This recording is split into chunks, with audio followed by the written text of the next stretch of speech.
बगलामुखी मङ्गलरूपिणि बगलामुखी मङ्गलकारिणि बगलामुखी मंगलदायिनी बगलामुखी मंगलम मंगलम बगलामुखी। जय जगन्माता देवी बगलामुखी। ओं क्रीं बगलामुखी सर्वदुष्टानां वाचं मुखं पदं स्तंभयं जिह्वान् कीलय बुद्धिमनीषया क्रीं ओं स्वाहा।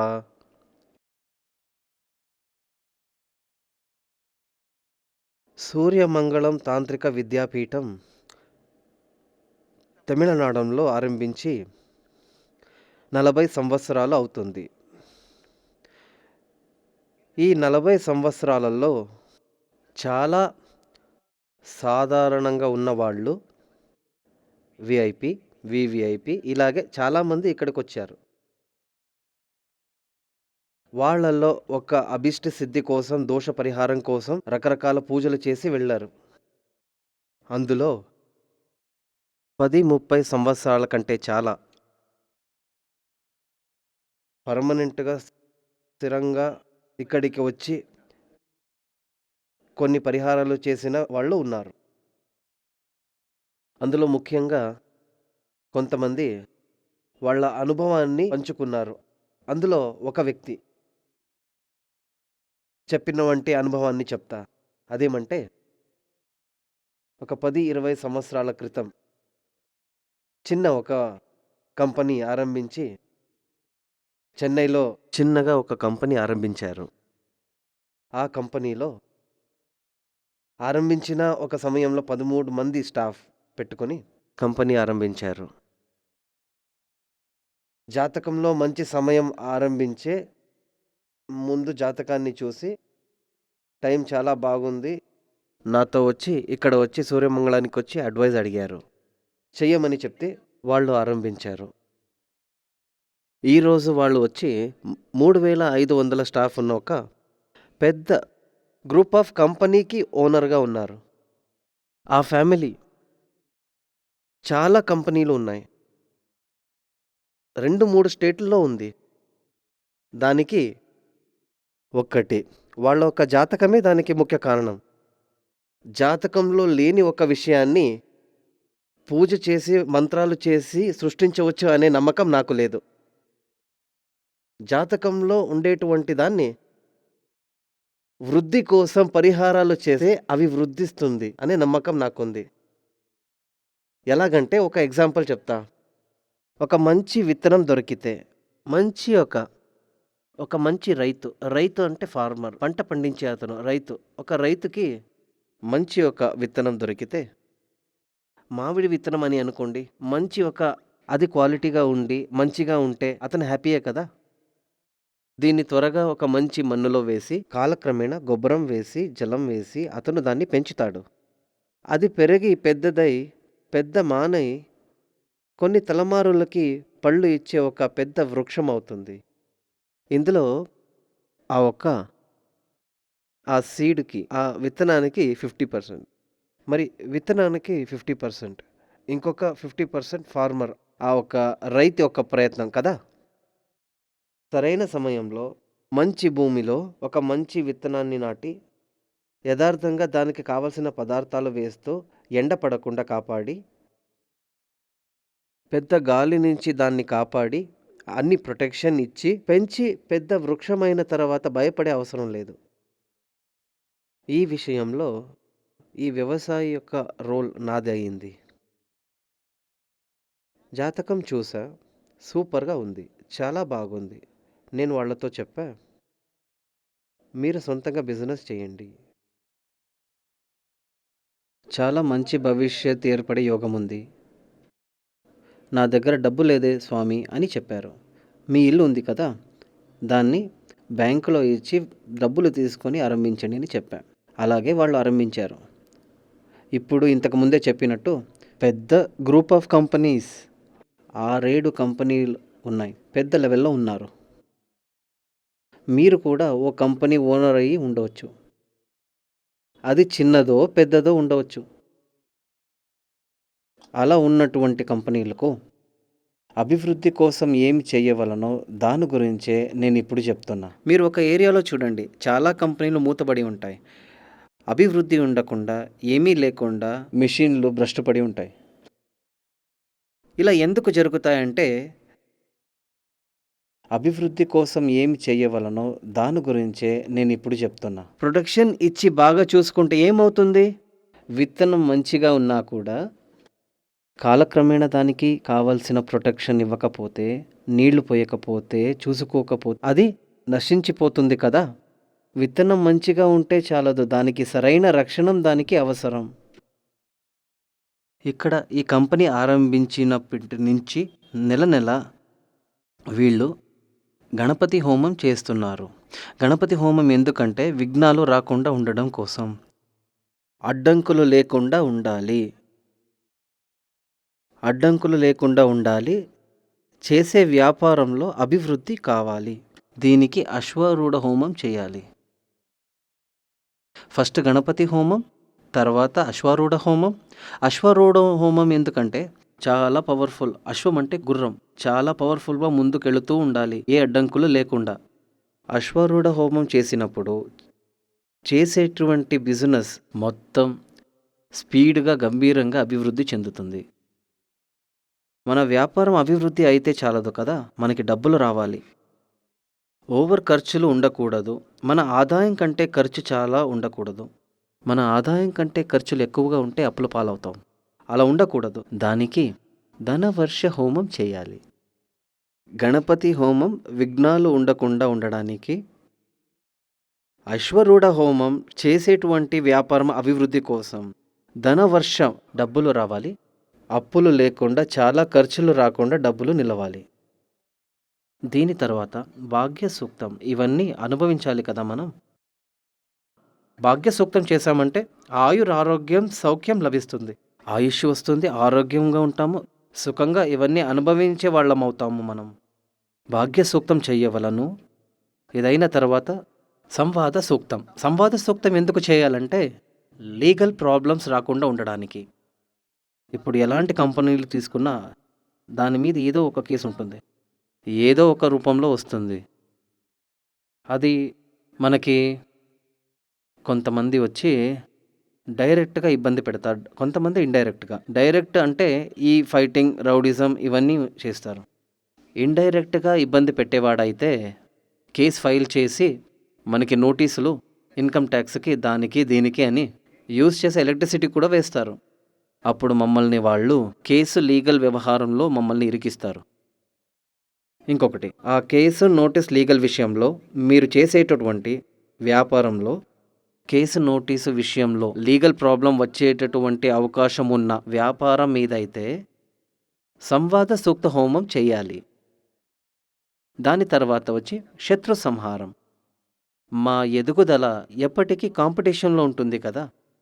ఎలాంటి వ్యాపారమైనా అందులో కాంపిటీషన్ ఉంటుంది. కొంతమంది నేరుగా అటాక్ చేస్తారు. ఈ యొక్క చేతబడి, బ్లాక్ మ్యాజిక్ అలాంటివన్నీ అవన్నీ చేసి మా ఒక్క ఎదుగుదలని ఆపుతారు, మాకి చెడు చేస్తారు. ఇలాంటివి మనకి ఇది రాకూడదు. అప్పుడు మీరు ఒక ఫ్యాక్టరీకి ఓనర్ అయి ఉంటే, ఒక వ్యాపారానికి యజమాని అయి ఉంటే, అది అభివృద్ధి చెందాలి. ముందు తరాల వరకు ఇది అభివృద్ధి చెందాలి. 1000 మందైనా మన ప్రస్థానాన్ని నమ్ముకొని జీవించాలి. మనకు మంచి పేరు, ప్రతిష్ట కావాలంటే, ఎల్లప్పటికీ అక్షయంగా ఉండే ధనభాగ్య కావాలంటే, లీగల్ ప్రాబ్లమ్స్ ఉండకుండా, ఎనిమీస్ ఉండకుండా, ఇవన్నీ మీరు ఆశిస్తుంటే అన్ని నెలలు గణపతి హోమం, అశ్వారూఢ హోమం, ధనవర్ష హోమం, భాగ్య సూక్త హోమం, సంవాద సూక్త హోమం, శత్రు సంహార హోమం ఇవి చెయ్యవలను. ఇది వచ్చి ఒక్కొక్క నెల ఒక్కొక్క ఆచార్యులతో మీ ఇంటికి పిలిచి ఇలాంటి పూజలు చేసేది కష్టమవుతుంది. ఇలాంటి ఇబ్బందులు వస్తాయనే పెద్ద పెద్ద మఠాలన్నీ ఉన్నాయి. అయితే చాలా మఠాలలో వచ్చి ఇలాంటి తాంత్రికలు ఇవన్నీ తాంత్రిక పూజలోనే చేయాలి. తాంత్రికంలో చేస్తే కానీ పరిపూర్ణంగా ఉండేటువంటి ఫలం సిద్ధిస్తుంది.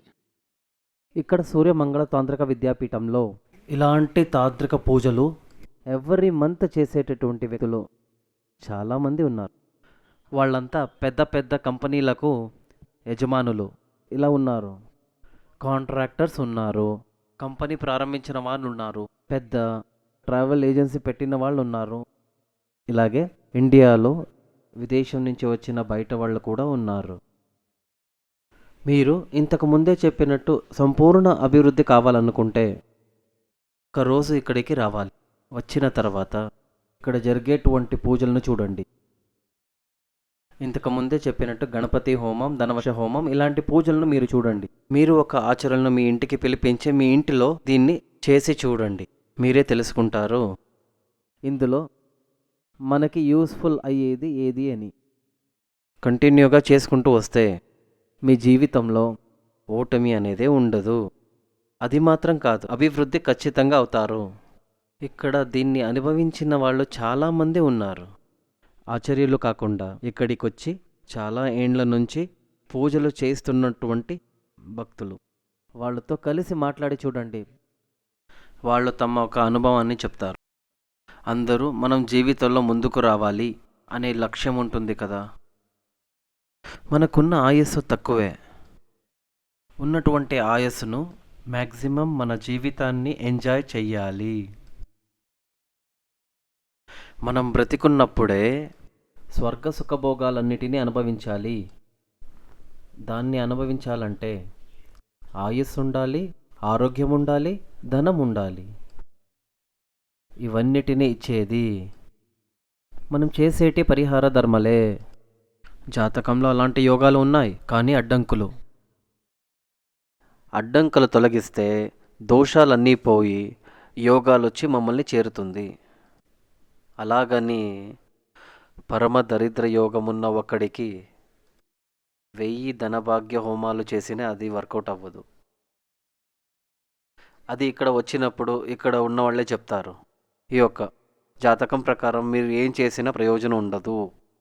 నీ యొక్క జీవన పర్యంతం కష్టపడే నీ జీవనాన్ని గడపాలి. నువ్వు పర్మనెంట్గా దేవీ క్షేత్రంలో పూజించాలి అని చెప్పి పంపిస్తా. ఎందుకంటే కల్యవ్ దేవి వినాయకో అని శాస్త్రం. అదేమంటే కలియుగంలో దేవికి, వినాయక భగవంతుడికి మమ్మల్ని ప్రత్యక్షంగా కాపాడగలిగే ఎక్స్ట్రా పవర్ ఉన్నవాళ్ళు. ఇది దేవి మహాత్మ్యంలో ఇచ్చారు. దేవి భాగవతం కూడా చెప్తుంది. వ్యాస మహర్షి వ్యాసుల వారే సకల పురాణాన్ని రాశారు. మనకి మొత్తంగా 18 పురాణాలు ఉన్నాయి. ఈ యొక్క 18 పురాణాలు 17 పురాణాలు రాసి సంవత్సరాల పాటు అతను తృప్తి చెందలేదు. లేదు దీనికి మించి ఇంకేదో ఉంది, లేదు దీన్ని మించి ఇంకేదో ఉంది అని అతను మనసు ఆరాటపడేది. చివరికి సాక్షాత్ మహాదేవుడితో శివుడి ముందు వెళ్ళి నమస్కారం చేసి, హే భగవాన్, 17 పురాణాన్ని రాశాను కానీ నాకు తృప్తి లేదు. నా మనసులో దీన్ని మించి ఇంకా ఏదో ఉంది అని సంశయం వెంటాడుతుంది. అది ఏమి అని తెలియాలి. అప్పుడు మహాదేవుడు అడిగాడు, ఇందులో కావలసినదన్నీ రాశావు కదా? లేదు, నా ఒక్క దాహం తీరాలి, నా ఒక్క జ్ఞానంకున్న దాహం తీరాలి. భూమిలో ఉన్న జనాలకు కలియుగంలో ఇదైనా కాపాడుతుందని వాళ్ళకి నేను చెప్పాలి. అప్పుడు మహాదేవుడే కరుణించి సాక్షాత్ పరాశక్తియే ఉపదేశించినదే దేవీ భాగవతం. ఆ ఒక్క దేవీ భాగవతమే మనకున్న 18 పురాణంలోనే టాప్ అయినది.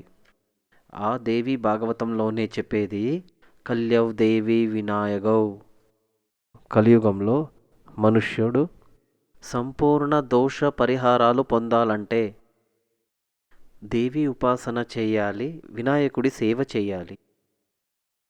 ఆ జగన్మాతగా ఉన్నటువంటి పరాశక్తి బగళాముఖి రూపంలో సూర్యమంగళ తాంత్రిక విద్యాపీఠంలో నెలసి సకల దోషాలను మార్చి సర్వాభిష్టానాన్ని ప్రసాదించేందుకు మిమ్మల్ని పిలుస్తుంది. వచ్చి చూడండి, అనుభవాలు మీకే తెలుస్తుంది. జై జగన్మాత.